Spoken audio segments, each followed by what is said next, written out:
We just spent a lot of time imagining what this street could be because we were seeing businesses close and it's just getting harder and harder. We realized that maybe arts and culture was the answer. Around 4 years ago, we started a gallery called Lilianna Art Studio. And that was really a group of artists that I met when I moved back that got together and made that project a reality. We have shows that rotate around once a month. It's amazing to see all the artists that have come forward with interest to show their work there. It seems like it's focusing more and more on border artists because they're very underrepresented too.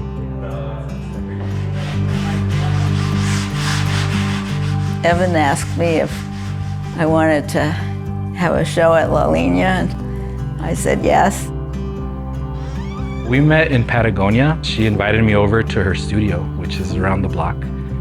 And of course I went, and I was just immediately blown away by the paintings because they were so fresh and I hadn't seen anything like that. As it turned out, I had a big show across the line, and it was only open for 2 days because the pandemic started. And everything shuts down, and the paintings were in quarantine as well for 13 months. And that's really where our friendship started. And we started dreaming about what if we made something permanent, not just a one-time show. Through the pandemic, we would hang out in my backyard and brainstorm, and he came up with the museum. Luckily, our Santa Cruz County government created a nonprofit grant program, and we applied and we got the grant to do the renovation of the space. Evan miraculously, in 6 months, he renovated it into that palace. We donated our piano to Lilianna because no one was playing it. So then Evan was like locked in there with the piano practicing, and he liked playing with the paintings.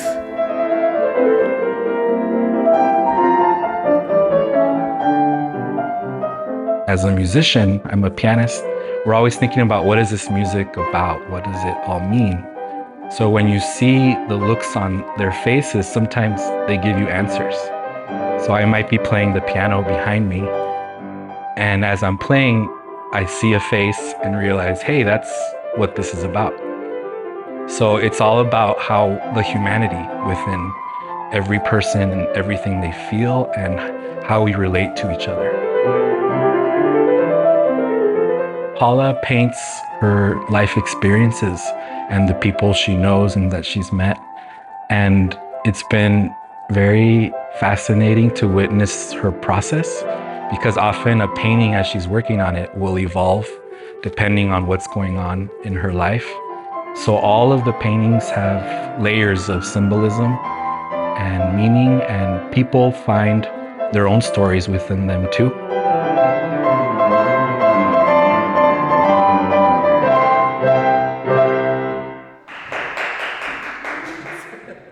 I found this stamp collector, John Birkenbein, in Tucson, and we took my father's stamps there. And in his driveway was this vehicle. I'd never seen anything like it. I couldn't like wrap my head around it, what it was.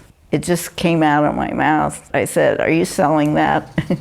This lawyer custom ordered it from the Philippines. And my father was in the Philippines during the war. And I don't know, it just connected me to my father.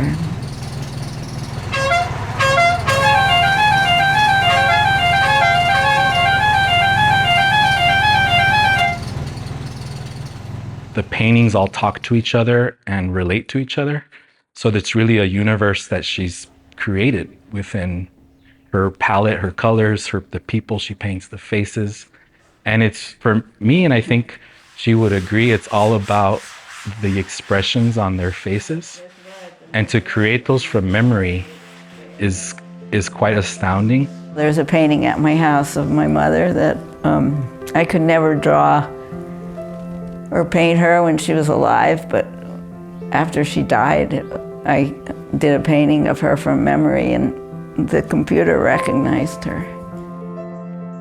Everyone could agree that yes, we need the arts, and we need more to enrich our lives and quality of life here.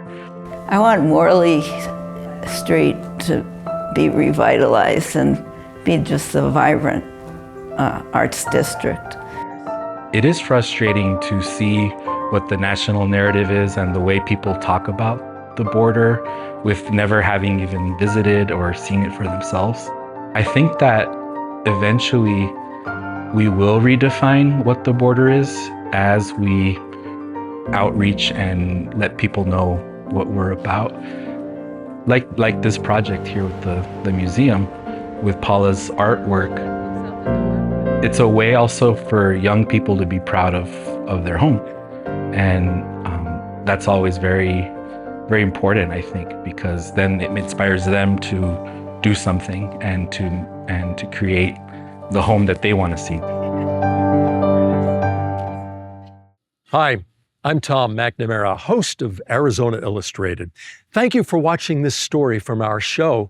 And for more local content from Arizona Illustrated, just click right here.